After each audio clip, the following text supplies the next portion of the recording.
This episode is brought to you by Dime Media. Love supporting local, but looking to save? I've got the solution. Introducing the 2025 CNY Women's Network Members Card. This is your passport to exclusive year-round savings at over 35 amazing women-owned businesses across Central New York. Whether you're grabbing coffee, booking a spa day, or shopping a local boutique, using your members card means more than just discounts. You're empowering women, strengthening small businesses, and building a thriving community one purchase at a time. Want to see all the offers and partner spots? Head to cnywomensnetwork.com/members-card or click the link in our bio. And here's the best part. Join the collective by CNY Women's Network and you'll get your members card free with your annual membership. More details at cnywomensnetwork.com/membership. Let's grow together, one card, one connection, one business at a time. Hello and welcome back to Cultivate CNY. I'm your host, Alex Canavan, and in today's episode, I could not be more excited to welcome Patrick Griffin to the show. Patrick Griffin brings a powerful mix of financial strategy, negotiation expertise, and entrepreneurial thinking to the table. As a partner at negotiationtraining.com by TableForce, he helps leaders master negotiation through data-driven, real-world tactics. He's also the co-author of a textbook on writing capital management and the founder of Morrigan Strategic Advisors, which is a fractional CFO firm that guides companies through complex financial decisions with clarity and impact. Whether advising startups or established teams, Patrick focuses on building smart, sustainable strategies. Outside of work, he shares life with his wife, Jen, and their 3 kids, and finds joy in the outdoors, cooking, and making music. In this episode, we dig into Patrick's origin story and his journey through finance, his love of negotiation and sales, and what it really takes to make confident, well-informed decisions in business and life.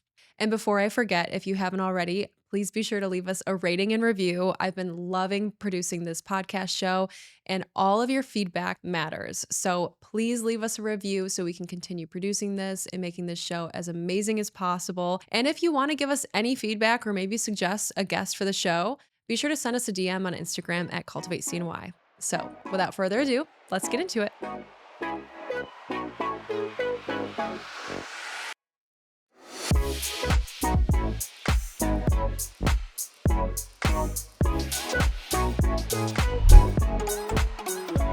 Patrick Griffin, welcome to Cultivate CNY. Thank you, Alex. Happy to be here. I'm really excited for today's conversation. I feel like I'm going to learn so much. I have so many questions for you. First, we're just going to get started. I want you to introduce yourself. How would you describe what you do? I know we were talking a little bit about this before we hit record, Yeah. and kind of like our own imposter syndrome around calling ourselves certain things. So go ahead. Give us the lowdown. Sure. Well, the loaded word that we were talking about is entrepreneur. And so I am now an entrepreneur. I came up through finance. I spent most of the last 20 years in finance, first about 10 years on Wall Street and then locally in banking, and then a brief stint back on Wall Street from here before launching my company last year. And so about 18 months ago, I launched my company, which was supposed to be a negotiation training company. And that was going well. But then I had another opportunity that caused me to pivot. And my company became instead a fractional CFO advisory firm. I don't like the title small business owner, not because it's inaccurate, but because it just feels a little bit different in flavor. And I'm not quite sure why. I haven't gotten my head around it yet, but I have gotten comfortable with the term entrepreneur. And that really happened when I found myself having 2 businesses instead of just one, which was an interesting surprise. And I think we'll talk about that later. Did you ever imagine that you'd be an entrepreneur? I had an idea, I think. I don't think that I expected it to happen, but I was also the kid who was shoveling driveways when I was growing up, and I was going to the golf course with my cousins and finding golf balls lost in the woods and then washing them and selling them to my uncles, and similarly finding tennis balls and selling them to dog owners, used tennis balls. So my buddies and I were always finding little schemes to make a bit of money here and there. That really flowed through to me going to the city and negotiating with street vendors when I was a teenager, which was a pastime of mine. But once I got in the corporate world, I was very comfortable there. Okay. And I enjoyed the stability of it. So I didn't anticipate becoming a small business owner or entrepreneur because I thought that I had this, steady set Yeah. corporate career going. Yeah, it's like So why leave this good situation, yeah, right? yeah, What and I was was it having like fun. what was it like So working on Wall Street? So it's interesting. There are different Wall Streets. I mean, I was working on Wall Street for 10 years. There are different flavors to it. There are so many people that work in that space. But what I really enjoyed was how focused and driven everybody was, and just the sense of opportunity. And I'm not immune to feeling a bit of the prestige factor as well. I would love to think that I'm a little bit bigger than that, but I'm not. It felt flattering to be able to work in an environment like that. And I was really specialized in what I was doing. And I enjoy specialization and it's useful up to a point. But when we moved up here, that became really unhelpful to me to be as specialized as I was downstate. So why did you move from the city to Central New York? Are you from Central New York or I am not. I am a transplant. So I grew up on Long Island, so about 60 miles outside of New York City. Mhm. My folks are from the city. My family's been in the city since 1842, but I grew up in the suburbs. But I met my wife in the city. I grew up in, after I went to school, I moved into the city immediately and was working there. And I met my now wife. And we got married. We actually got married up here, but we were living in Brooklyn mostly. And we had two kids in a 600 square foot apartment and it got a little bit tight. Mhm. And so at the same time, we were both working outside of the home and my wife was working for a hedge fund. I was working in my role. She wanted to become a stay-at-home mom, and we had talked about whether we could do that in Brooklyn. But the job I would need to take in order to sustain us, from a revenue perspective, I wouldn't have been much of a father. I wouldn't have been able to be around Mhm. enough to be a dad, and so looked at all the places our family lived, where the centers of gravity were for our families. And my wife is from Weedsport, which is a little bit west of Syracuse, and we decided to move up here. And so we moved up here in 2016, I think it was, and my wife became a stay-at-home mom, which she did for 9 or 10 years. Totally changed from this, Brooklyn family to a very suburban family with bicycles and a backyard and a dog. That's a beautiful story. I think a lot of people come to Central New York for that quality of life that you're describing. And this really is a lovely place to raise a family. Don't have to worry about too much here in terms of natural disasters or anything like that. I would say it's a fairly safe place to be, right? But I could not imagine raising two children in the city. I know a lot of people do it. Being someone that's from Syracuse and really isn't the I'll admit I'm not a huge fan of New York, so I just couldn't imagine doing it. I don't blame you at all. What did you think of Syracuse or Central New York in general when you first got here? So it's interesting. One undercurrent through this story is that I have local ties, oddly. So two of my aunts wound up moving up here Oh, okay. 30 some odd years ago and have families up here. So I have 8 or 10 cousins around Oh, the wow. area as well. I come from a huge family, but I have a number of younger cousins who live out in the Marcellus and Camillus areas and now in Okay. Casanova. And so we have been coming here as a family for Thanksgiving mostly since I was probably 9 or 10 years old. So Yeah. I've spent a lot of time. I had spent a lot of time in Syracuse before moving here. That was part of why we It had our wedding up here.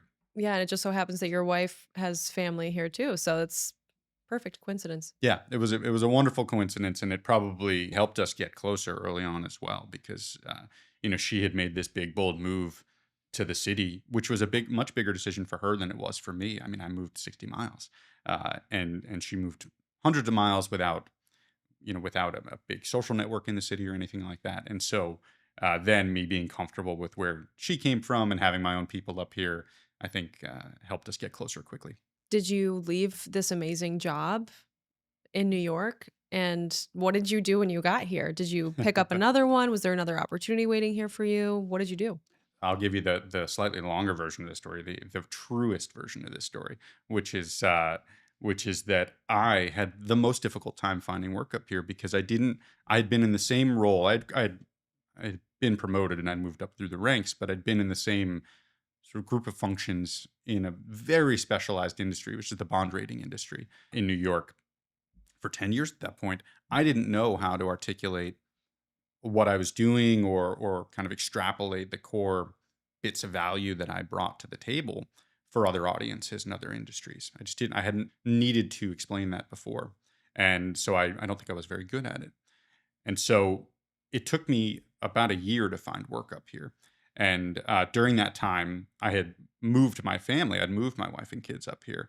And I stayed down in the city Monday through Friday, and I commuted every Sunday evening. I would go to the bus depot, and my wife would drop me off at around 10 or 11 p.m. And I would sit around until my bus at 1:45 a.m. And I would take a bus to my office, and I'd sleep on my office desk for an hour, and then I'd work. And then every Friday, I would take a bus back, and my wife would pick me up at midnight or whatever it was.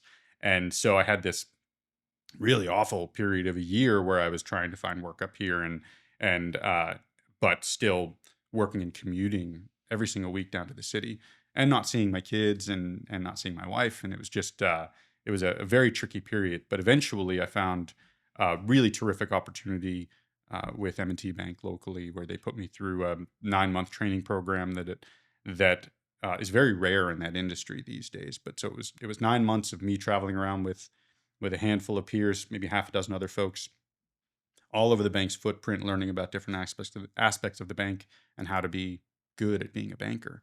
And so my background is in finance, as I said. That's what I studied in undergraduate, and so I had a lot of the language already, but it was a really wonderful way to make that transition. And so then I moved in and I worked with small and medium sized businesses locally for 6 or 7 years after that. And it was very different because I had gone from working with global banks.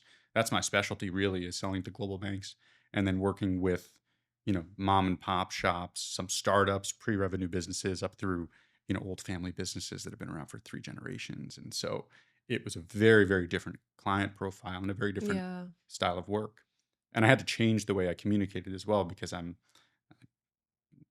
born and raised downstate, probably more brusque than a lot of folks up here, and probably a little maybe a little bit high on myself from feeling like a big city guy coming up here, which is total nonsense. And you But thought it was probably just going to be a piece of cake, right? yeah, probably it Because of was. that, I mean, you have incredible experience. Like, no one would blame you for assuming that, right? But I think, going back to how you were struggling to find work because you had never had to explain what kind of value you provide or bring to an organization, and truly, like, being able to break it down and explain to someone and basically pitch yourself, right, to a Yeah, potential employer. That is a huge skill that I feel like doesn't get talked about enough, because I mean, here you are coming from this insane industry, doing very specialized work, like truly doing something that not many people could do. I can't even imagine how much value you provided to the company you worked for on Wall Street, but it's just interesting how you come up here to Syracuse and you can't find work. Someone like you can't find work, right? You would just think there would be opportunities left and right for someone like you. But I just think it's an important point to talk about, the importance of knowing how to articulate and convey and pitch your value to people. yeah, and I would have told you that I had a good elevator speech, right? But something about it wasn't conveying what I needed it to convey. So it was surprising. I thought there would be quite a bit of opportunity up here, and I thought I would be a good candidate for anything I could get my hands on. Mhm. And so it was an interesting surprise. It was a good humbling moment, frankly. I probably could have used some humbling, Yeah. so I'm sure I put it to good purpose. Hey, you know Yeah. what? There's nothing wrong with knowing you need to be humbled a time or two. There's so much beauty in that. But now today you've worn so many different hats. You have served as a fractional CFO, but you've also helped out with a lot of executive training, sales, negotiation training. What part, I guess, what role do you lean into the most right now in what you do day to day? Thank you. That's a great question. And if I may, I want to tie in the a big part of the reason that I became involved with negotiation training was the move up here, because when I got into into the role, I had been formally trained down in New York. I had a lot of experience negotiating. In that role, I negotiated over $1 billion in sales over the course of about 8 years, and I just love it. I love the art of it. But when I came up here, I found that I was negotiating less, and when I was negotiating, it was with people who were less experienced, untrained, And it's not a ding against them. It's just the spheres in which they were operating. And so I needed to scratch that itch, though I missed it so much. And so that's when I developed a negotiation training initially. At this point, 9 years ago, I think it was 8 or 9 years ago, and I started giving that out in the communities, teaching folks in the community. I was probably terrible when it began because I had no background in teaching, but it was my love for it that drove it. So, Why do you think so there was less negotiation happening? it was the nature of the work. And so the being a banker, there is negotiation that goes into that, and it's sales negotiation and just other aspects of negotiation. But it is also a really consultative advisory role. A good banker is a trusted advisor for their clients, and so it's just a different nature of work. It's a little bit less applicable in the way that for the type of banker that I was, I Hmm. would say. Um, there are other aspects of banking. Investment bankers work, they negotiate quite a bit, obviously. But for folks working with small and medium sized businesses, it's just a little bit of a different angle. Hmm. But to answer your question, I am so deeply in love with the art of negotiation and teaching it to people, and it's something that I do consider myself an expert now after other people kindly calling me an expert. But it is something that I will never stop learning how to be better at it. And to be able to find something that you love that is there's no limit to what you can learn about it is probably my favorite thing in the world. Hmm. And so my heart is really most deeply with the negotiation practice. Uh, but the fractional CFO agency and the fractional CFO company has been a really wonderful surprise. And I am spending more time on it in the day to day right now because of the nature of what my clients need. I work with two small businesses locally, one in Rochester and one in Syracuse, and they've had some more pronounced needs over the last few weeks. We've had some really wonderful wins the last few weeks, and so I'm spending more time right now on that business, and I'm really enjoying it and loving it. And again, it was a total surprise. It's a wonderful surprise. But my heart is with the negotiation practice. Hmm. But the wonderful thing about being an entrepreneur and kind of owning that title is that I don't have to choose. I can really do both of these things. And I like to be busy. And so it works out for me, which is just another wonderful surprise. I would love to tell you that all of this was exactly the plan that I had written out. The truth is that none of it is. It's been really wonderful to be able to use my skills in a way that's useful for really different groups of people and businesses. And I've got that thing that I was chasing forever, which is just filling my soul. This makes me so happy. Yeah, I totally understand why you've fallen in love with the art of negotiation. Understanding the art of negotiation, but also using negotiation can serve so many different kinds of people that are playing in all of the areas of their lives, not just in the C suite or talking to a new client, but at home. how are you? How are you getting your children to buy in to what you want them to do, right? It's a skill, it's an art form, and we're going to get into all that. But before we do, I do want to talk a little bit about your CFO work a little bit more. We're also hearing more and more about fractional work, right? More experts and executives that do want to go off and do their own thing and work for themselves are finding themselves in these fractional roles, really providing a ton of value to organizations. So, can you just explain what a CFO is and what you do? What does your day to day look like in that role? Sure.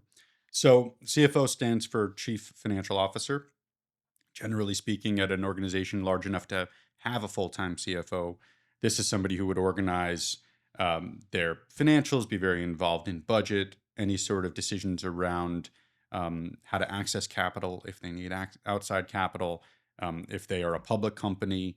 So if their shares are traded publicly, then their job is even more intense, where they have these extensive reporting obligations and all these sort of trappings related to that.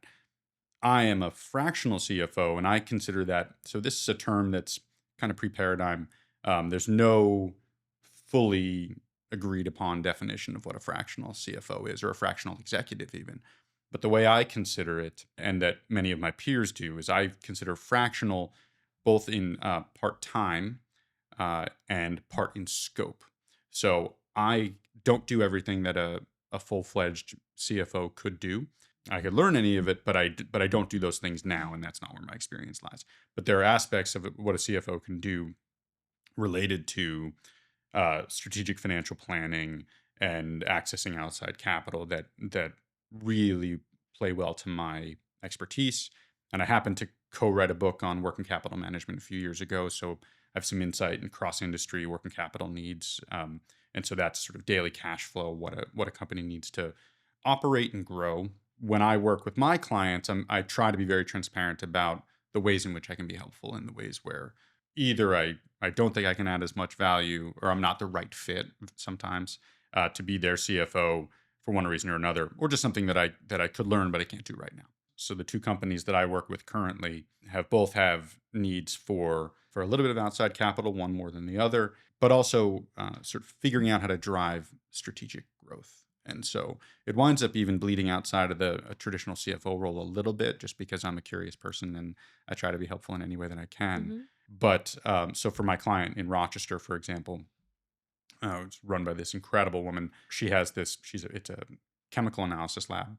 She is brilliant at the chemical analysis. She is less experienced with the ins and outs of running a business, and so I help her with a whole host of things, including accessing capital, but also negotiating deals and trying to find where should this business grow? Is it on the right track Mhm. now, or should we evaluate something different? But I can put all that through a financial lens as well, and so that's a big part of it. But there are other folks who are in that space, who are strategic executives and maybe fractional CFOs have different skill sets than I have. And maybe they're not the ones to talk to an outside company about capital or outside party about capital, but they're really good at the nitty-gritty financial planning. The nice thing about the emergence of fractional executives as a discipline is that we can bring a lot of big business sophistication to smaller operations.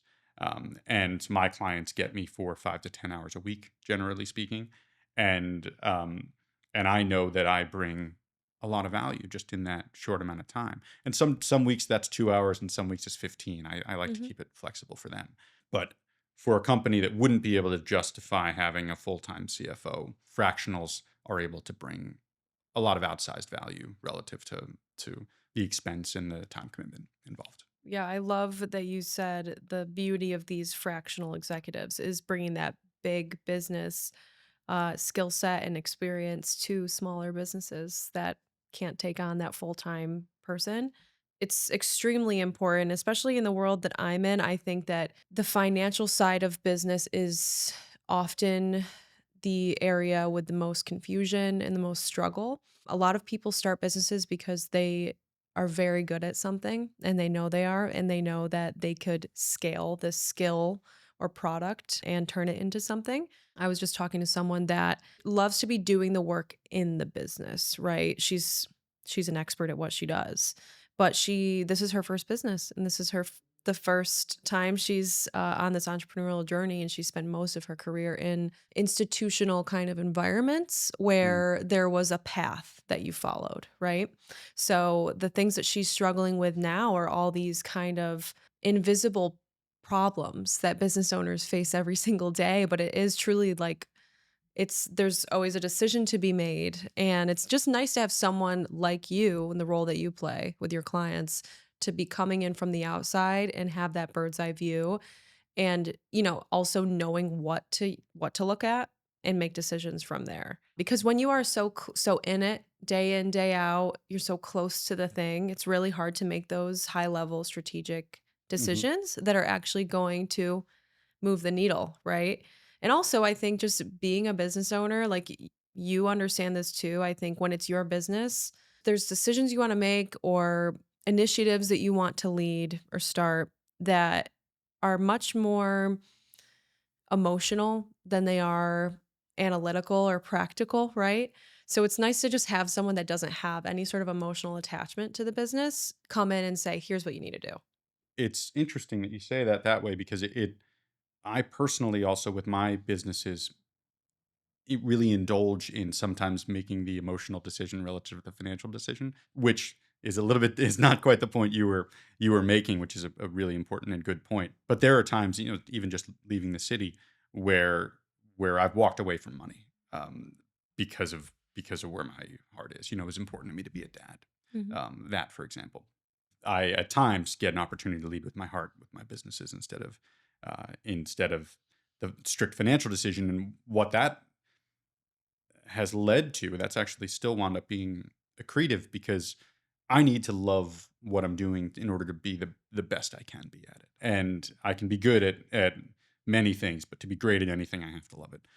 I have clients that I've worked with the fractional business that have never even paid me. We have one where I've had one where I was technically entitled to a portion of her company. That's on a contract, it's on paper, it's signed, and I won't take it. I've already told her I won't take it because as we've gone on, I cannot possibly take a portion of this woman's business that she's grown, and so I don't feel right about it.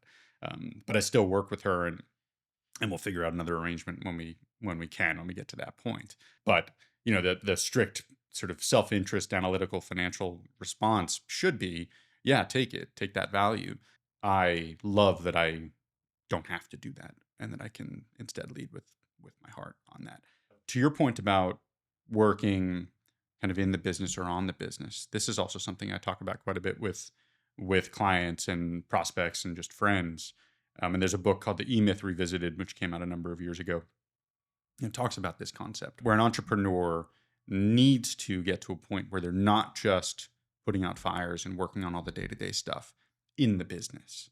They need to have that more comprehensive enterprise view so that they can help build the business, work on that business instead of just in the business in the day-to-day.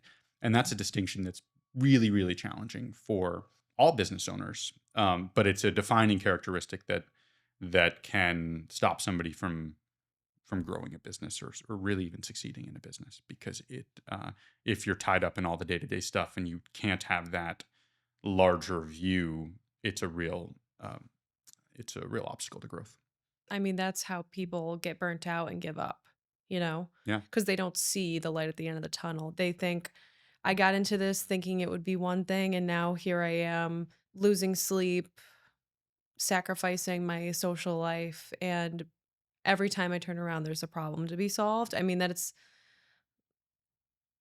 how I feel right now, kind of in a way. But, I'm aware that that's such an issue. And I try my hardest to carve out the time that's needed for thinking. But I also am in the middle of so many burnt out business owners right now that are struggling. So, from an executive coaching perspective, how do you coach burnt out entrepreneurs that are dealing with this issue, that want things to change?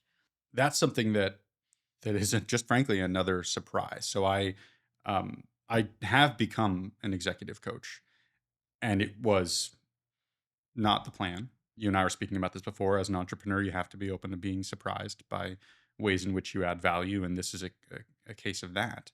Where a big part of my job is that consultative executive advisory work. Like most advice, it just starts with listening and getting to know my clients and understand what they really care about, what their objectives are, if those objectives are as aligned with their business as they want them to be. And so listening is always the first step. And then I try to provide that analytical lens, that sort of dispassionate aid with decision making, but I'm also really deliberate about leaving space open for their heart and their love and what drives their passion for what they're doing. Because I don't want to aid in a decision that'll take away from that and stop them from being great. Allow them to continue to be good. But if I project myself onto this, Hmm. I don't want to take away that spark that uh, keeps them good, but stops them from being great. And it's interesting. There's one thing we haven't mentioned quite yet is that there's uh, for whatever reason, in my fractional work, I've only worked with women-owned businesses. I'm not exclusive to women-owned businesses. It's not deliberate. It just happens to be how the business has grown. But I really enjoy that as well, and I find that aspect of it, at least the women that I've had the good fortune of working with, maintaining that focus on them loving what they do and engaging their passions, that's really easily understood by them. And maybe that would be true as well with male business owners. But I don't know. It does feel like there's a little bit more of a connection to that love and passion I expected necessarily. Oh yeah. So Yeah, let's explore this a little bit because I think that's I didn't know that your fractional business has really focused on women owned.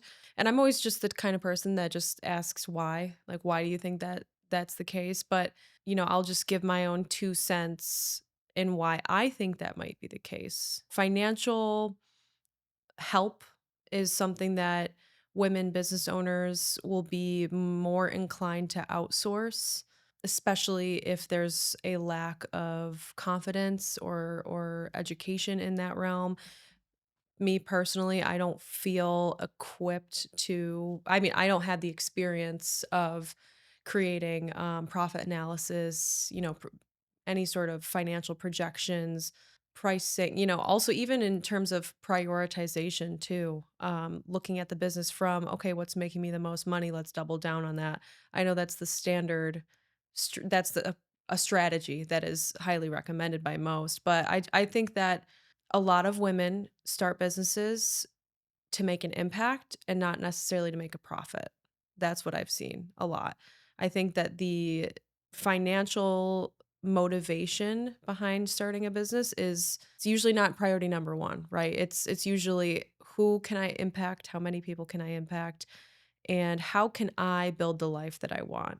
I also think a lot of women are defaulting to entrepreneurship because they need that flexibility and that control over their time, space, environment, energy. And for the women that truly want to have it all, they want to be an empowered, financially independent woman and also be an incredible mother and spouse and daughter. The corporate world has not really been built to accommodate for people like that. However, I'm one of those people that really wants women to feel confident in every area of their life and business. And you can't act like the financial part of it is not important. And right, this is coming from someone who has had a very avoidant sort of attachment to money, just money in general, but especially the financial part of my business. It's been something that I have avoided for as long as I possibly could, right? But I'm in this season right now of, okay, let's figure this out because it's one thing to be in that startup phase and to be, you feel like, oh, all I'm doing is bleeding money, resources, energy, but it's okay because we're a startup and this is what startups do. yeah. But then you get into year 2, 3, and you're like, "Okay, let's I will I'll be damned if I've spent the past 2 years building this company and it's not gonna be sustainable," right? And I think that's really where people get in trouble is, like, it's not just how do I get a business off the ground and build a brand that people are aware of? It's how do I build a sustainable, profitable business? That's usually, I think, when people decide to hire someone like you, Patrick, Yeah. is because they're like, how do I get there? Right. And I think it's really important to ask for that help. But I attended a summit a couple months ago and this specific topic got brought up was it was the woman that was talking about it was on this panel that was just decked out with incredible women. She had a background in law and went into entertainment law and then built this company that basically funds movies. So one of their biggest clients is A24. Hmm. Like incredible. And for the longest time she deferred all of the financial to-dos to her brother that was a partner. And eventually he was like, I hate to break it to you, but you cannot build a successful business and pretend like you don't need to understand the money. Hmm. Like it's just not an option. You have to understand the money. And so what she did was in order to learn how to build a financially, strong, stable organization, company, whatever you want to call it, whenever she had like the offer to join a board for something, she they were like, "Oh, we want you on we want you in the either the legal or like the marketing side of things because that's what she was really good at." And she was like, "No, I want to be on the financial committee. I want to I want to be in the finance side of things." And at first, it surprised people like, "Okay," but she was so good at what she did. Like they said, okay, whatever you want. Hmm. And that's how she was able to get good at the money. And now she's running financial teams on different boards and organizations. And this is a role that she never, ever anticipated herself being in, because the money part was always something that scared her Hmm. and was never a priority for her. And I'm one of those people that just has to do something in order to figure it out. Yeah. So that really piqued my interest, and I recently just joined a board. I'm gonna be in the marketing chair because that's what they need help with. Their financial chair is all set. They don't need any help there, but I almost asked if I could, sit in on those financial meetings, and I might still just sit in just to listen, but I know that was like kind of a little bit of a tangent, but that was just my take on the fact that you primarily help women owned businesses. What are you hearing from those clients the most? Why are they coming to you? I have so much I want to say based on everything that you just said, including that. I'll just note, hearing that you have been less comfortable or less engaged with the financial aspect of your business is shocking to me, only based on what you've built. So the success that you've had, uh, if you've done that while paying less attention to the financial aspect, that's even more impressive. So Fake it till you just make it, wanted to say man. that. Yeah, that's wonderful. That's the Um, power of fake it till you make it. and I have lots to say about board work as well. I serve on a couple of boards, and that's really important and valuable Yeah. experience. But in terms of working with women-owned businesses, it started about a year ago, and I was approached. I had been a judge on a business plan competition for a business plan competition, and one of my fellow judges asked me for help with her business.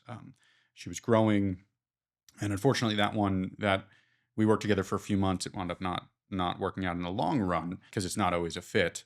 But that was really the start of it, and that led to me getting just organically getting to know some other women-owned businesses, women business owners, and growing from there. Now, I think I have thought a lot about why it is that I've worked exclusively with women-owned businesses, and I think about it a lot because it wasn't deliberate. And I think it's a few things. One, I think that, as you said, women are might be more likely to outsource that function. And I think part of that also is that many of the women, at least that I work with, are more comfortable asking for help. That's probably part of it. I don't know that men are always as good at asking for help. That's one theory I've got. But the other aspect that I think about a lot is that I come from a huge family. My mother's the eldest of nine on that side. I've got dozens and dozens of cousins on both sides of my family. The women throughout my family are are just badasses. And excuse my language, but I had my grandfather, my maternal grandfather, was a really deliberate supporter of women, even for a man born quite early for a feminist. Yeah. And I would say that whether he would have used that term or not, he really embodied what that meant. So he's a big supporter of his daughters, my mother included, my aunts, and so I've been surrounded by strong women my entire life. Mhm. And when I entered the corporate world, and the first company I was with had a good number of women in leadership, which is great and unusual on Wall Street.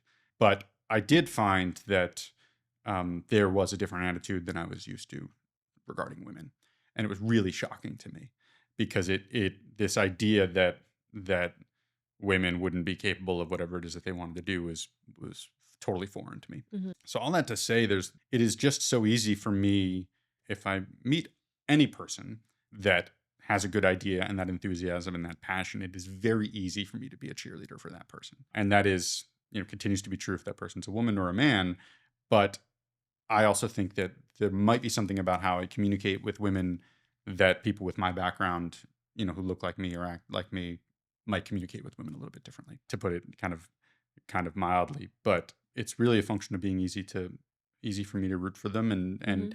and for me to know that they can succeed. Yeah, it's like you not only know how to communicate, right, and relate, but you also believe in what your clients are doing, and in this case, in what women are doing in Yeah. business. But it is refreshing to work with people that just love what they do, right? Oh, it's wonderful. Yeah, it Yeah. makes your job so much easier, and it's just like a piece of cake. Like, all you have to do is do what you do best, I think, and that's the strategic, analytical side of business, but it's like, I'm just gonna show up and do my job, but these people are gonna execute and get it done, and you can trust that. Yeah. So at one point in the fall, I had uh, 3 or 4 business owners spanning 5 businesses that I was working with, and it wound up being too many because I was focused on the negotiation practice, and so I pared that down quite a bit. They were all women, and that was when I realized that one, I became aware of the fact that all my clients were women. It was just something I hadn't clocked before. But the interesting coincidence is that my company is named after a goddess, an Irish goddess. So my company that I founded, that I own 51% of it. My wife owns 49% because why not? And but she's not operationally involved. But it's called Morrigan Strategic Advisors, and the Morrigan is a really interesting old Irish goddess that would take the form of a raven at times and survey battlefields, and was an interesting kind of impartial witness, and would sometimes wash the clothes of the wounded, and is a just a character that I'm enamored with and interested in, and so wound up being the name of the company, and so it became very interesting that I've worked so far exclusively with women, and my company's named after a goddess. It's some nice symmetry there. Yeah, totally unplanned, but Totally unplanned. I love that. Another happy accident. My mom would adore you. She's super into lore Oh, and fun. got it. We're very Irish too, so she just loves being Irish. I think all Irish people just love. Oh, there's a lot to like. Yeah, So let's talk about negotiation and just, I guess you could say, sales strategies, right? sure. I want to hear, what do you think are the biggest mistakes people make when it comes to negotiating? I think the biggest mistake that people make is not trying. And so one of the things that I've always taught, and now I continue to teach with TableForce, the company of which I'm a part now, that is our first step every time. Is go try, get used to being told no, and just push and advocate for yourself. And so part of that is just getting in that motion. There's a lot of value that's left on the table because it's never asked for, and so really pushing for yourself. And then I think the other thing I see is just so many misconceptions about negotiation. The media perception, the media depiction of negotiation is that it's inherently adversarial and combative. And not only is that not necessary, I have found that to be really counterproductive. It makes for good television, Yeah. but it doesn't make for productive outcome, or as positive an outcome as you can have, generally speaking. So people misunderstanding what negotiation could look like, or thinking that you have to be a certain type of aggressive person in order to be good at negotiation, which is total nonsense. Yeah. I firmly believe that any personality type can be good at negotiation, or can at least get good at negotiation. And so a lot of it, and I guess really it all boils down to fear, right? So people being afraid to try, or people being afraid to be in a more combative situation because they think it has to be that way. Yeah, when you hear the word negotiation, you think of like an aggressive conversation about two people that want to win, right? But that's not at all it. And I think that maybe I'm just projecting, but I have always been very fearful of conflict and just simply like people not liking me. And I Mm, think that I've left money on the table, if you will, or have, handed over control in certain situations because I was just fearful about what the other person of being perceived as someone who's difficult sure. or ungrateful. Yeah, Do you hear that a lot from people that are afraid to negotiate? I do. In fact, I was at TableForce. We tend to teach corporate groups of usually between 24 and 40 people at a time, and across industries. But they tend to be larger companies. And so I was teaching this gentleman as part of a larger group in Ohio. And at the beginning, we always talk about, I go around the room, do you like to negotiate? If not, why not? What's your attitude towards negotiation? And he said, well, I never negotiate. In fact, my wife and I just bought a car 2 weeks ago at the dealership, and we went up and just paid sticker price because we figured they know what they're doing on pricing. It broke my heart. But then I wound up, over the course of this 2-day program, he was working on a case study, and I went and I listened in. He was negotiating a mock scenario. And I went in and I hear him using this debate rhetoric, this art of argumentation that is just so skilled. And I took him aside afterwards. I said, I don't understand how you can be so good at debate and articulating your position from this sort of argumentation perspective, but don't feel that you're good at negotiation. And he said something similar to me. He said, uh, I love debate, but negotiation feels different. I don't want it to affect the way people look at me.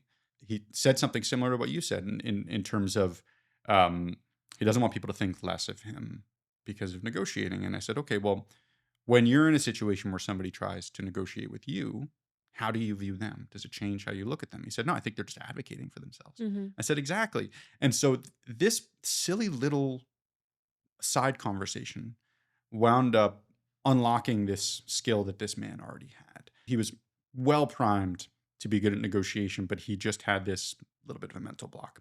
And so I see that a lot where people are concerned about how they will be perceived, or they have these misconceptions. And sometimes it takes a little more time for people to learn some of the methodologies that we choose and kind of internalize them. And other times it's flipping a switch because they had a light bulb moment where they realized that no, nobody's going to look at me the wrong way because I'm advocating for myself. You just sort of shift how they think about it. You're not being he was At no point was he being greedy, but he wanted to lay claim to a little bit more of the table, the value that was on the table. And that's okay. That's permitted. That's allowed. You should be doing that. There's a story I tell a lot that so there's a man, a professor at Boston University named Moshe Cohen, who wrote a book called Collywobbles: How to Negotiate When You're Afraid to Negotiate. I might be getting the title a little bit wrong, but he has students, graduate level students, that come through his class. And I talked earlier about getting comfortable being told no. One of the assignments he gives them is over the course of a semester, they have to go out and collect no's. They have to Yeah. be told no 25 times. It's like rejection therapy, right? Kind of, Yeah, yeah, that's like yeah. another name for it, I Yeah, think. Yeah. exactly. And so they have to catalog what they asked for, how they asked, who they asked, and all these details around it. But they have to collect 25 no's. And there's a man locally, actually, in the Syracuse area who took this program, really impressive guy, and he pursued this in earnest. He got to 223 yeses before he got his 25th no. Wow. And so just think about that. Every time he was told no, he heard yes 9 times. And all of that value from those 9 times is value that was there, was apparently available, that he wouldn't have been able to capture if he had never asked. Yep. Yep. And so it's a wonderful practice for anybody to just go out and ask for what you think you should have and see what happens. Yeah, and I think a lot of it for people, especially if you haven't really like I was not raised by entrepreneurs. So everything about entrepreneurship I've learned through having conversations like this, listening to podcasts and googling, right? So I think a lot of the times it's one of those things where you don't know what you don't know, Hmm. right? So it's like, how do I even know what to ask for? The abundant thinking side of me would say, like, aim for the stars, nothing's off limits. But, of course, that depends on what situation you're getting yourself into. How would you advise someone who has zero negotiation experience, but they find themselves in a role as a business owner where they have to maybe sell a product that nobody understands, aka me. So let's like workshop a little, I guess. I think this will be fun. Sure. So lately I've been dealing with what feels like pushback or resistance with potential clients, aka potential sponsors or partners. And I think a lot of this pushback is due to a lack of education around the media industry and Mm. how media companies operate and make profit. So I can tell that education is going to have to be a huge part of our sales strategy. How do you advise someone to negotiate a deal with someone that doesn't understand? So customer education is a massive part of any sales effort, and it's a particular challenge. I'm going to try to explain my perspective on this, but articulating this for a media product does sound particularly challenging. But what's most useful is um, So one of my business partners talks about early in his career, he was selling drill bits. At first, he thought he was selling drill bits because he was literally selling drill bits. But that's not the value that he was selling. He was actually selling holes. He was selling the holes that these drill bits would create Mm. because that was what was valuable to the client, not the drill bit in and of itself necessarily. It was the result. It was the holes that it would drill. So, which sounds convoluted or could sound convoluted. It's really ultimately about articulating that ultimate value and understanding. So, media is interesting, and correct me if I'm wrong on this, but you wind up with sponsors, and they're going to expect a certain level of exposure or new traffic their Mhm. way. And what it does is it introduces an interesting dynamic around who the end user is, who your customer is, who the actual service provider is, and at times um, those are the same party, and in more complicated times they're different parties because their end user of any media company is going to be your audience, I imagine, right? But your customer is really in large part the sponsors, and so there's this sort of triangular relationship between Yeah. in that value creation scheme. What I would do, the way I would approach it, is finding the success stories and communicating that success. So showing, if you can show case studies that and I'm a data guy, right? So I'm going to have that bias, but something that can show the result in that value. Mhm. Because they might care less about having their sponsorship collateral show up than they are about seeing increased traffic on their website, Mhm. right? That's the holes for them. The sponsorship collateral, that marketing collateral, those are the drill bits. But the holes, what they're actually, the value they're actually looking for is that increased traffic, that increased attention. And so finding a way to show that, to quantify that, or if you can't quantify that, at least get some testimonials or case studies that illustrate that. Well, I saw this company, I like this podcast. I saw this company sponsors this podcast. Wow, how nice that they seem to care about the same things that I do, right? Showing that kind of alignment in a way of accessing that audience and hopefully increasing some attention. Mhm. I hope that's helpful. Does that Yeah. make Yeah, sense? no, you So what we need to focus on is not necessarily what we are actually showing up and doing to produce the results. We just need to focus on the yeah. results that we can create, that we're going to claim to create for people, but also there was, referencing the results of the clients that we've already worked with. Hmm. And that is part of the process. I'm like in this era of business where it's like pitch deck after pitch deck after pitch deck and really trying to refine that sales strategy, which is just so hard. It's definitely the working on the business and not in the business, right? Yeah. But I think, I think back to, so your most recent summit was, you had uh, at least three or 400 people there. Is that right? We had almost 500. Almost It's 500 people. 470. Yep. So I think about that, and I've told you this before. What an incredible thing you've built. You obviously tapped into something that people want and need, but those aren't just almost 500 random sets of eyeballs. Those are pretty clearly defined demographic, in certain simplistic senses. Um, but these are also attendees, these are audience members who have to spend money to build what they're doing, and Mhm. they get to choose where to spend that money. And so if you have a company so if we're talking about sponsoring your summit, at least, you have this captive audience that we know a little bit about what they might care about. And now we're going to show that we support them. They have to choose where to spend their dollars as they grow their businesses. Let's give them more of a reason to spend those dollars with us. Mhm. And what an opportunity for these companies that could sponsor it, because that's a really an incredible group to be able to get in front of. Oh yeah. Yeah. I And so, yeah. that's what I'm trying to navigate is like I know what we have here is very special and very, very valuable for whoever wants to get in front of this audience because it's not just 500 women showing up at the On Center all in the same day, but it's 500 women that are decision makers for either their own businesses or the organizations that they work in. Hmm.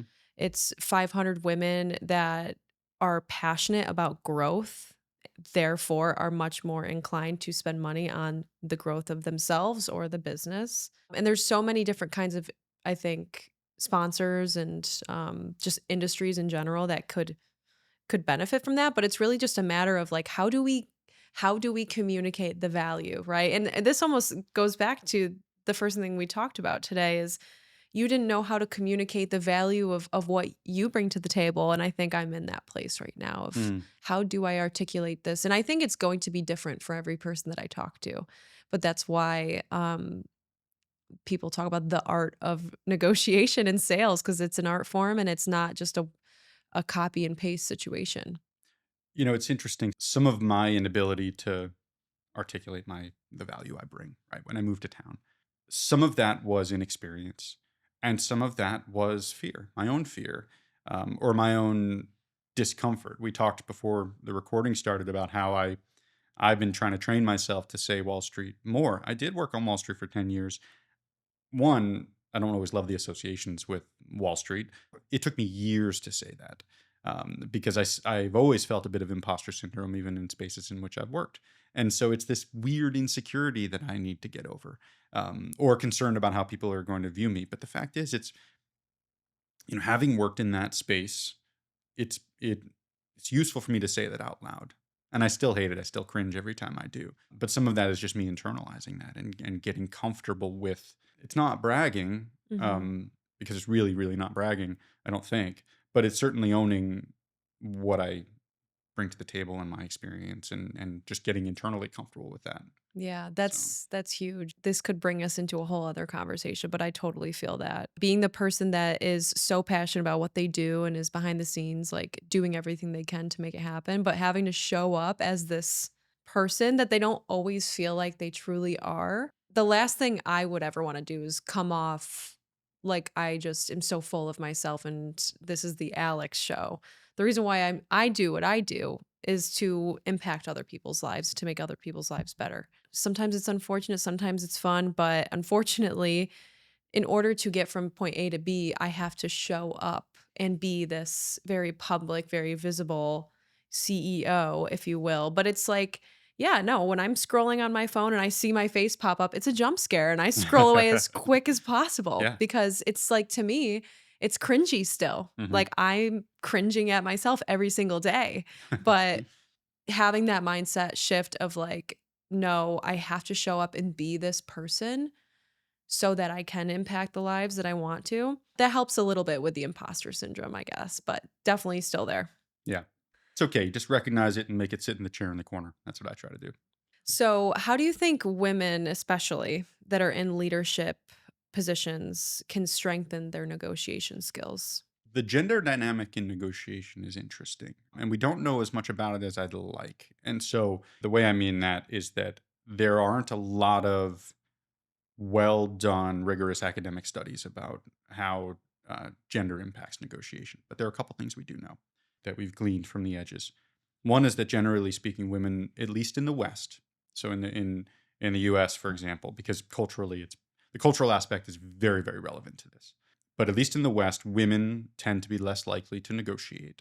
However, when women negotiate, they tend to get better outcomes. That's as much as we know from a rigorous academic perspective so far. So what that tells me is that the best thing a woman can do to get better at negotiating is to do it more. It's really as simple as that. That the maybe it's emotional intelligence, that connection or openness to listening or being accustomed to listening in ways that might be gendered. I don't know, but just putting yourself out there and getting in the habit of asking for what you think you should have. Put it in the context of job salary negotiation, which I'll talk to friends about this. I don't do it as part of my business. I have a friend who does it as his business, and he's wonderful. But we know the compounding effects of what, especially early in your career, negotiating your compensation can have. Even a mild 5-10% increase in what you're making, the impact of that over a career is really substantial. Just doing it more, especially with salary negotiation, because I think that is an area where that divide is, excuse me, is more gendered It should be. It's a long, sort of convoluted answer to your question, but there are plenty of principles about how at the table you can conduct yourself better. There are also lots of different ways to do that, and that depends so much on the individual. Mhm. So I would say try more, try to negotiate more, ask for what you think you deserve. And then my sort of main principle when it comes to teaching folks to negotiation is, be ambitious, be reasonable. At TableForce, we say raise the bar because expectation does impact your outcome in negotiation, which is another one of our really core principles is that what do you expect to get out of something has a really dramatic impact on what you ultimately get out of it. And Yeah. if you push for more, if you are ambitious while still being reasonable, right? You don't want to be Yeah. totally out of market, but why not be top of market? Why wouldn't you be a person that is top of market just based on what you bring to the table and how hard you're going to work at it, right? If you know you're going to put everything you have into something, why shouldn't you get paid top of market for that? Mhm. And so try more, be ambitious, be reasonable, and just push yourself, I think. And it can be uncomfortable at first, but it gets more comfortable as you do it. Yeah. Yeah. It's like a muscle you have to grow. But I'm assuming the first step of a great negotiation strategy is probably the research then. So you're reasonable, right? Yes. And you know what you're getting yourself into, obviously, if you're going to ask for something. Is there a specific formula you would say for someone to follow if, for example, I was going into a meeting with maybe someone who sponsored last year's summit and I want them to sponsor again, but I want them to sponsor at a higher level? Mhm. And of course, I'm willing to do more for them if they were to partner with us at this level. How would you advise me to approach that conversation? So as you said, the first thing I would do is research on that. So how did it go last year? The program was really well attended, much more so than the year prior, right? So they probably bought on, subscribed to that sponsorship, thinking that the turnout might be lower, and so they got a lot more value out of that than they thought they would. Hmm. So right out of the gate, we know that because Yeah. you had such great attendance to it. So I would look at that. I would go back and I'd see if they had given anybody from that organization had given me any feedback, or if any of my audience members had given any feedback about that particular sponsor. So I would look for data. Mm. And again, that's my bias, right? Something that I could articulate that would be grounded when I come back to this sponsor. And then I would certainly prepare. I would know what I wanted to ask for. I would, if they were, just to use random terms, but if they were a gold sponsor last year and I wanted to be a platinum sponsor this year, then I would really set the stage for that as I go in, and I would be bold about that. And I'd say Mm. we had this incredibly successful program last year. Really appreciated your partnership on that. It was bigger and better than we expected. We think next year is going to be even bigger and better, and we want to grow with you, and we want you to consider this level of sponsorship, something like that. Mhm. I would be bold about it, but I would also be prepared to articulate what value I thought I got from it last year. And if they Okay. got more value than they expected, then I would hammer that. Because if they were expecting 200 sets of eyeballs and they got almost 500 sets of eyeballs, Yeah. what a boon for them, right? Yeah. So make sure that's really well acknowledged. Yeah, that's Um, right. I wasn't even thinking about that, but our attendance was higher than the high end of our projected attendance. So like regardless, there was definitely more eyeballs on every sponsor than we expected there to be. yeah, So that's a really great place to start, I think, is a very positive. you come in with a position of strength. You're the person who just outperformed. Your last experience with them, their last experience with you was you delivering much more than they expected. Which And is so like what I always want to do, you know? yeah, I and think it's wonderful. I always want to over deliver and do more than people really sign on for because Yeah, I believe in that. And I think I almost hold back from pitching or setting the meeting or getting the ball rolling because there's the fear for me is asking without providing value. I just always sure. want to come into every partnership or conversation for that matter, knowing for a fact that they trust that I'm going to provide value and I'm not just like asking for a coffee meeting just to ask for something. If there's more ways that I can kind of communicate the value that I provide because I think I personally just uh underestimate the value that I bring to the table. Did you collect any feedback from the attendees in any sort of formal way? Yeah. You did. So, if we're talking satisfaction scores or something like that. Whatever that looks like, I would have that data with me too. And I would say, not only did we outperform our expectations for attendees, our attendees loved it. And this is what they said to us. Mm-hmm. And just show that you have built something that has draw, that has legs to it, and that you're just getting started. Yeah. So, and give them the opportunity, because that's really what you're doing. You're giving them the opportunity to be part of this, and they've already had a positive experience. So keep it going. That's Yeah. how I'd position That's that. a really abundant way of thinking of it too. I think when you're in the position of asking for sponsorship, being behind the scenes, you're like, well, we really need this sponsorship to have the event that we want, right? But to kind of flip that mindset and come at it of, no, you get to sponsor this event, and we've created a really amazing opportunity for you to come along and enjoy the growth that Mm-hmm. we're having, whether you're with us or not. We're going to keep growing and creating something special here. So I just love that. I like little mindset shifts. Yeah. So, and you just hit it on the head exactly. So they get to be part of this, and that's a really critical distinction. And so I would approach it that way. That's wonderful. What if it goes south, What if I'm talking to someone who isn't as satisfied as I thought they were about partnering with us last year? How do I kind of turn that around and get them to buy back in? So the first step I would take is seeking to understand why it didn't work. Is it how they feel about it, or is it something that we can point to? Is it something that we can really substantiate that it didn't work from their perspective for some reason, or is it just a vibe, right? Mhm. And so I would ask a lot of questions to understand that. So I'm a big proponent of asking questions, and this is projection, because I have this deep need to be understood, and so because of that, I try to understand other people as well as I can. So I ask a Same. lot of questions.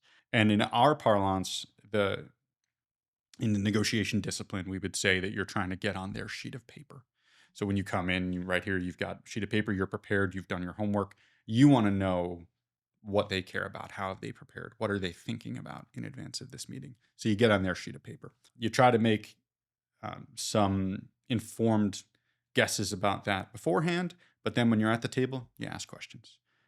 You ask open-ended questions as long as it's useful, and then you can get more specific with more closed-ended questions as you try to narrow in on a point. But just seek to understand. Seek to understand what it is that they care about that didn't land, that they didn't think that they got the value that they should have gotten. Why do they think that? Is that real, or is that imagined? And if it's real, what can we do about it? Just asking questions is a superpower. And then listening, of course. But Yeah. yeah. What about pressure? Being in maybe a high stakes meeting with Sure. a big client. How do you advise people to deal with that pressure and to be able to perform at a high level? It's funny. I'm very comfortable speaking in front of people, speaking publicly. I get nerves every time. And there's this great story I heard about Bill Hader and Jeff Bridges. And Bill Hader, he's gone on now to be this incredible actor and director, but he was also on SNL for a while, and he apparently dealt with panic attacks and deals perhaps with panic attacks. And so he at one point was experiencing quite a bit of anxiety and maybe a panic attack, and Jeff Bridges was there. And Jeff Bridges, Big Lebowski, the dude, but he's been in the industry. He's been acting for his entire life. I think his first acting credit, he was a toddler. He said, "All right, what are you dealing with?" And Bill Hader explained himself, and Jeff Bridges says, "That anxiety you're feeling, those nerves, that's your buddy. That's your body telling you that this is important." And I try to internalize that myself when I deal with nerves, and it really ties back to what you just said when we were talking about sponsors, which is that another mindset shift can be useful. You're coming into this high stakes meeting, you feel like a lot's riding on it, but you get to be in that scenario. You get to be in this big meeting where you're asking for this thing that feels huge, and it's all based on what you've built. And so it's not an accident that you're in that room, and it's not charity either. You're in that room because the other party thinks that you can provide value. So you get to go in there and have this conversation. You get to go in there and claim some of that value. And so recognizing that um, that you are there really because you earned it, generally speaking. And then internalizing that to sort of extending that, I would say, to if you can turn those nerves into a bit of almost excitement, right? Yeah. Because of what you get to do instead of dreading it, view it as this opportunity, which is really what it is. So does that Yeah. make Yeah, sense? absolutely. Yeah. And truly, like I personally coach myself through things in that exact manner of this is everything I've always wanted. As you know, a lot of people get to do things in their adult life that they had never imagined they would do, but I will fully admit I was the little girl that pictured myself as I am today, wearing the things I Wow. am, doing what I'm doing. I've always wanted this. And so when I'm in having those moments of major imposter syndrome, really truly feeling like I'm not qualified to be having conversations like this or even asking for the things I'm asking for, doing these big deals with these big dollar signs attached to them, it is what I've always wanted, Mm, but I'm I still do have to deal with that. Am I good enough for this? Am I qualified enough for this? But I think as you were explaining that, I think maybe a great way to help with the nerves of all of it is just through being honest and vulnerable and maybe laying it on the table of thank you for being here today first and foremost. This is very important to me. yeah. And simply just admitting just getting it out there, this is very important to me. I think that alone can help settle the nerves or at least release that energy a little bit. I think that when you go into these meetings like this, you feel like you have to have this guard up or you have to act like you've been here before and Mm, you've done this before and play cool, right? But there's nothing wrong with admitting how important something is to you. right. And especially for the person you're talking to, I mean, I think that might settle their nerves too and how serious you're taking it. I really like that observation, and it ties back to something I've been trying on for size this past year, which is that. So we've talked about how I'm in the negotiation space on purpose.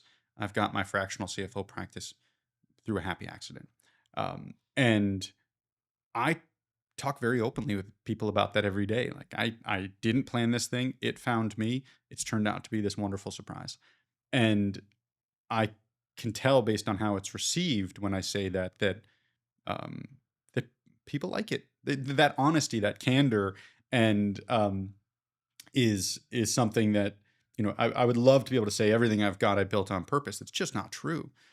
I have the skills that I developed on purpose, and then the way that I get to use them now was not the plan, and and choosing to be really honest with people about that, Mhm. um, I know makes people feel closer to me, and demystifies it a little bit, I guess.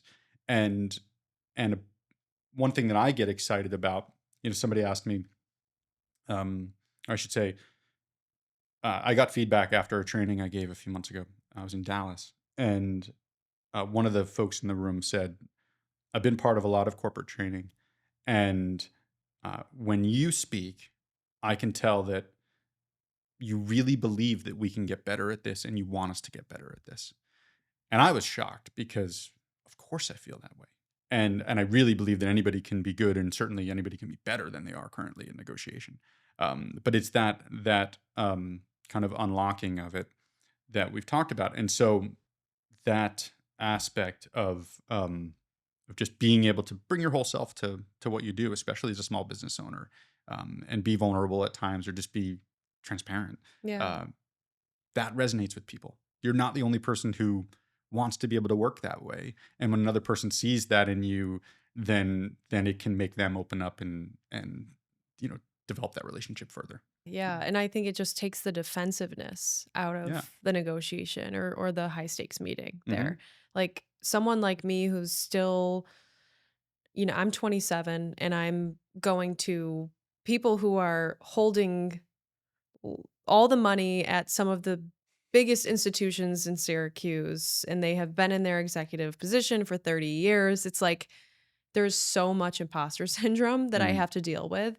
Every single part of me that is the performer, the perfectionist, the person that knows how to turn on the performance and the switch, every single part of me wants to not be vulnerable and wants to pretend like they know just as much as the person sitting across from them. Mm, But the truth is that I don't, and that I'm eternally grateful for people believing in me and for people even giving me their time in the first place.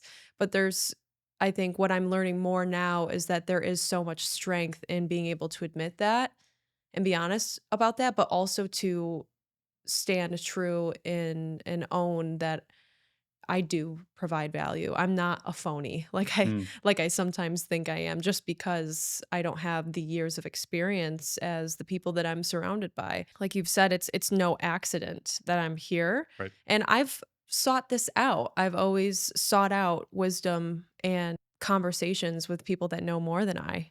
And I started this whole thing because I was looking for mentorship, right? But now it's just crazy that I have a seat at the table with all these people that are mentors and I'm doing business with them now. It's just a constant battle between, the imposter syndrome, but also coaching myself through it Mm. and having to constantly remind myself that I've earned it. Yeah, yeah, you have, and it's the being candid about that and being open about it. I don't know if that's a newer trend or just new to me based on leaving the corporate world and going into my own thing. But it is such a delightful way to do business, I Mhm. think, and I meet a lot of small business owners and people who are hustling and trying to make something happen, and it is so much more fun when we are honest with each other about sometimes we're figuring it out as we go, Yeah. right? And that's okay because everybody else is figuring it out as they go along when it really comes down to it, I think. I think that I think that's far more true than most of us acknowledge. Yeah. Just growing up, like I back to this again, just being the chronic people pleaser. I think I've avoided telling the truth in a lot of areas, or maybe have like worked around the truth or the vulnerability of it all. But I've found that telling the truth and being vulnerable has not only been a relief and refreshing, but it also helps you get things done quicker. You get to the root of things just so much quicker. Yeah, The deals get done quicker, so there's so much power in that. So tell us about TableForce.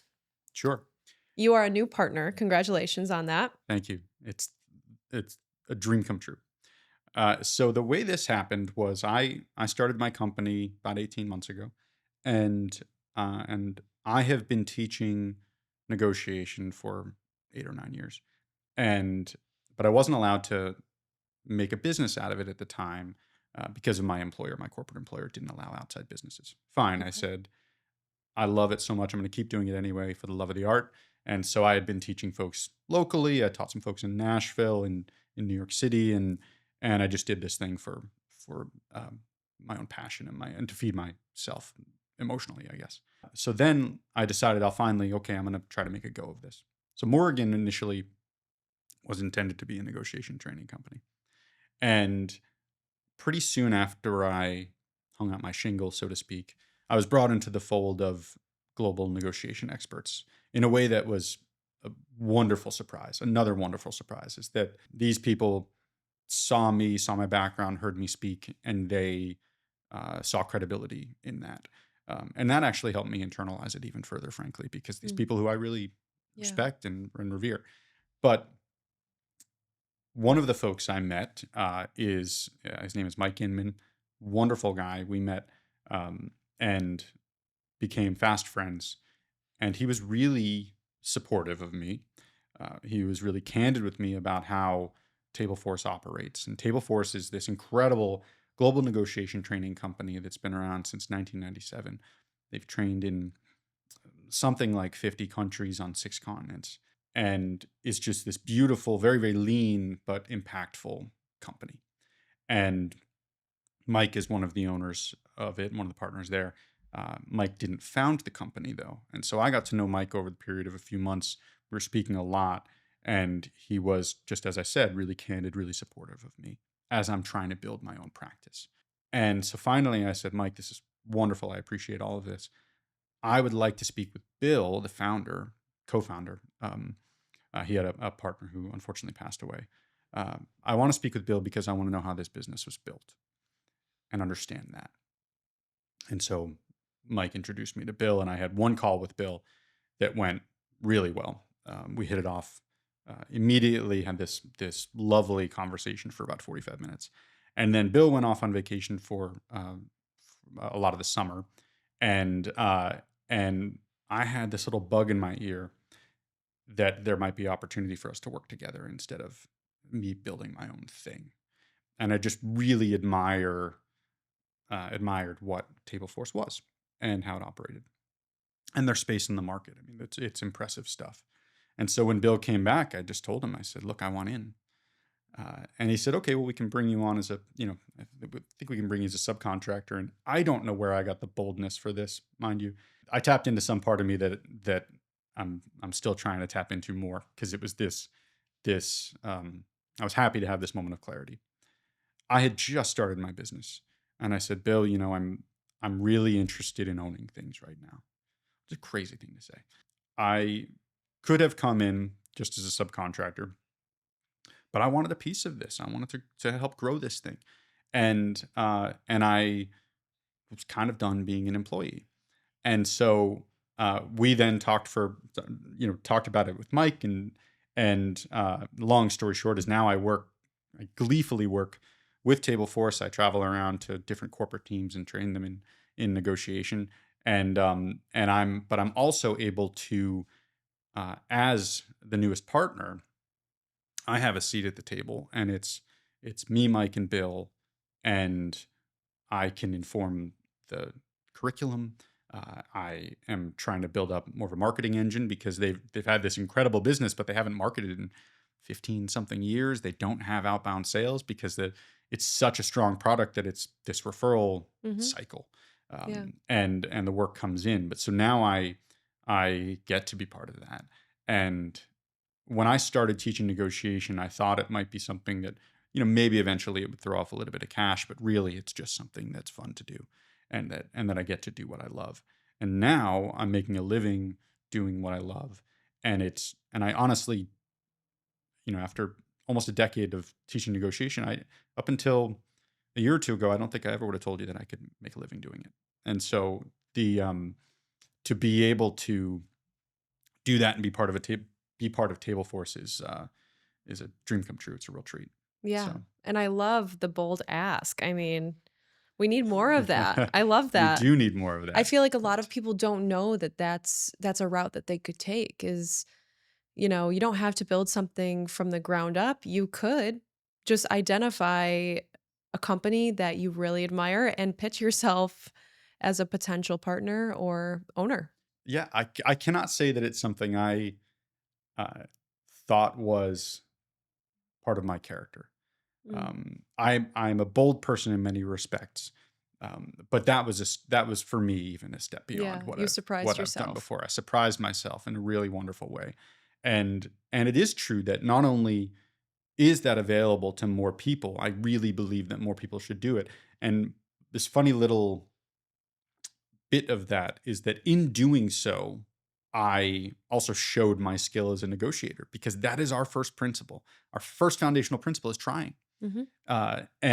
And so I kind of proved my worth a little bit, proved my mettle in that moment as well. Because keep in mind, not only did I have this crazy ask, I did it after one call with the founder. I spoke to him once for 45 minutes, and then my next conversation with him was me asking for a seat at the table, uh, Which is very bold, which is but very bold. hey, never say never. It worked. It Yeah. worked, and not only is it so thrilling to be able to do the work, and I just love it so much. I have not had so much fun working since I was a teenager working at a ropes course. My sisters and I helped to run a ropes course for summer camp Mhm. kids when I was a teenager. That was the most fun I'd ever had at work until this job, and it's so much fun. And Mike and Bill are wonderful partners and wonderful people, and so a lot of it was blind luck for me, but it only happened because I also embrace that boldness in that moment. So you can't plan on meeting people as good and generous and talented as Mike Yeah. and Bill. But if you get that opportunity to wind up in front of people like that and then you are able to be bold. And I capitalized on every bit of that I could have, and it's such a funny thing for me because I do view it with a degree of detachment, because I don't always feel like that version of myself, and I'm so happy I was that version of myself in that moment. That's really inspiring, honestly. You can, hone these certain versions of yourself or be in a certain energy, and who's telling what's going to happen from that. But that's super inspiring, just the concept of being bold in general. And I say this all the time, and a lot of other people do too, but closed mouths do not get fed. So it's not only incredible that you asked for something that most people would never dare ask for, but you also had put yourself you also reached out to speak to the co-founder in the first place, to have the conversation with the person that you admired the most. And I think that's says something as well. It wasn't an accident that you had that opportunity because you put yourself out there and you asked. That's a great point. Thank you, and that actually ties into one of the reasons that I'm good at sales. Now, I became a salesperson largely by accident. Also, I guess a lot of my career has been an accident. I It, don't know. Um, accident, but it's also like you have you've naturally fallen into roles that were meant for you. I think you just been able to embrace your strengths. I think so. And but one of the things I learned is that, um, when you are trying to get into an organization for any sort of sales opportunity, I always reach in as high up in the organization as I can get. If I can get in front of the CEO, that's the person I'm going to try to get in front of. And the most valuable bit of formal sales training I ever received, it's a great company. I received this training in London a few years ago, and they said that executives will delegate you to the person you sound like or to the level you sound like. So I would always try to get in front of the executives as high up as I could. If I communicated in a less professional way, which I'm sure I did sometimes, right? Um, that would dictate who I actually get to speak with. If I seem, ill qualified or unsophisticated about it or something like that, or if I just communicate like a lower level employee, then I'm going to get passed really, really far down the chain. And the next person, if I get to speak to anybody next at all, it's not going to be somebody in the C suite. But if I come in and I communicate like a C suite person, um, then I'm more likely to stay at that kind of upper level. And that was sales advice I was given that I have also, both in retrospect and since then, found to be true. And so the habit of getting in front of the highest level of an organization that I could, that's kind of how I'm built. But then the ability to capitalize on that really depends largely on communication skills. And Yeah. one thing I found though is that executives don't read. Oh, Uh, they glance. They take one scan and yeah, then it's because they don't have much time. And exactly. executives are very, very careful in how they spend their time. That's the one thing that you have to, I mean, that's what I'm currently figuring out myself is the time thing. But it's like, who do they give their time to? Yeah. That's sacred to them. So if you are trying to get in front of the CEO, what does communicating like a C-suite executive look like? Is So there certain jargon you should be using? Is there a certain way you should be opening up the email? Any tips? so I tend to, and I get asked questions like this a lot because I still advise some salespeople as just kind of a hobby. If you're communicating by email, keep it as short as possible, but lead with value. So be very clear about what you're trying to accomplish, but lead that, base that entire missive on how it's going to provide value to that executive's organization, and then shut up. So Mhm. lead with that, and then do not give them a paragraph to read because they simply won't read it. Yep. And so finding a way to lead with that value is really the critical aspect of it. I think show them why they should care, and sometimes that's easier than others based on what you're trying to sell. And then there's other And bits. then If you just probably just get them on a phone call. get them on a phone call, get in Yeah. front of them, get them out for coffee, whatever it is to then be a person in front of them instead of just an email address Yeah. is really what I go for. Yeah. So You are an avid hiker. You're a musician and you also enjoy cooking. mm. So you're a dynamic person. It's not just all work for you. How do you think your lifestyle contributes to how you connect with others and lead? Something I've been thinking about lately. So I mentioned earlier that my wife, we moved up here so that my wife could be a stay-at-home mom, and she was for about 10 years, for I guess 9 years. Um, and then when I started my business, we were just getting brutalized by insurance costs, and so Mm, uh, she went back to working outside of the home, which was wonderful of her to do that anyway. And so now she works academic year up at Syracuse University. So she's home right now, which is great. But what that also did was really shift. So I'm trying to build this business, but we're paying thousands of dollars a month in health insurance costs. And so then she goes and starts working outside of the home again, but she's leaving the house at 7:45 a.m. She's getting back, 5:30 or so. And we have three children now. So we had two in the city. We had one when we came up here, and those kids go to school, and those kids need lunches, and those kids need to be picked up after school, and whatever happens like that. Um, so our lifestyle changed, and I now, when my wife is not uh, working, excuse me, rather when she is working during the academic year at SU, and she's gone, I'm the one who's handling getting the kids off to school and making the lunches and picking them up, and that was a really one dramatic change for us and for me from a lifestyle perspective is terrific. Getting to spend more in that time with my kids. mhm. Um, but while also, doing that while trying to build a business, and all of a sudden, instead of feeling as though I have 8:30 to 5:30 available, really I've got 9 to, sometimes 2:30 or sometimes Yeah, 3 p.m. yeah. And so Forces you to be very, very diligent about how you're spending your time. it does. And but also reinforced how I need to be flexible and I need to be sort of measured in what I do and how I approach it. But I've also, I think that my corporate career changed largely when we had kids as well. When my first daughter was born, she actually just turned 12 2 weeks ago, and so that has family life has always been a priority to me, and I was never in a position where my career was going to take away from that if I could help it. Mhm. And so I I think that I've always worked. So I love working. I've always worked, but that's I've done my best for that not to be the determinant of like how I live.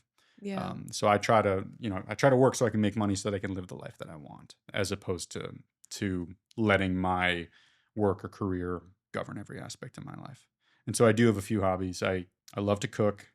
I started cooking to impress my wife, my now wife, Okay. and It's a skill you picked up to and I like it that. is, and I'm absolutely obsessive. I cook dinner most nights, and she's a wonderful cook too. But I just do it a little bit more than she does for whatever reason. And my family's been musical for generations, and so I play music for myself. I've played out a tiny bit, but that's not really why I do it. Just for yourself. That's Just nice. yeah, and if we were having this on a Zoom call, I'm a little bit known because my background on Zoom calls is an array of instruments. I play a few different instruments, and they're all on the wall behind me. And I like to show a bit of my character on calls. Yeah. Well, So what instruments are you playing? so I mostly play guitar. So I grew up playing piano, and I specifically did not play guitar because my father and two of my siblings already played guitar. But then when I was becoming a dad, 12, 13 years ago, I just felt like dads play guitar. So I bought a guitar, and I'm self-taught on that. But I really found that I love that space um, where, especially with an instrument like guitar, which is so different from piano. Piano is linear, it's mathematical in a way that guitar is not. And the left hand right hand coordination was really difficult for me with guitar, and I felt like it opened up new neural pathways in my brain, and it was a fascinating feeling and experience. And so I started chasing that, and so every few years I add a new instrument now. So I added ukulele, Cool. which is pretty straightforward. Um, That's like 4 strings, right? it's four strings, Yeah. and it's actually some of the strings of the guitar just kind of flipped and in a different orientation. Not that it's helpful, but it happens to be true. But ukulele is pretty easy, all things considered, when you're coming off something like guitar. But then I'm working on mandolin, and mandolin is 8 strings, but it's 4 pairs of strings, and um, the tuning is different. It's actually tuned like a violin, and so really interesting trying to learn that and different chord formations and techniques. And I like that learning space specifically, and so I chase that a little bit. And I have a banjo that I need to start learning, but I haven't started learning it yet. But it's the learning for me that is the reward. And I'm okay at guitar. I can go up, we have family parties that are really musically focused, and so I'll go and I'll play at family parties. And but I'm not blowing anybody's hair back. So, Yeah, because everyone else is probably a great musician as well, right? oh yeah, Your just yeah, family's full of them. You just yeah. get together and have like powwows in the backyard. Is Our that how that's going? Yeah, so we have a few, and this is on That's my awesome. father's side, really.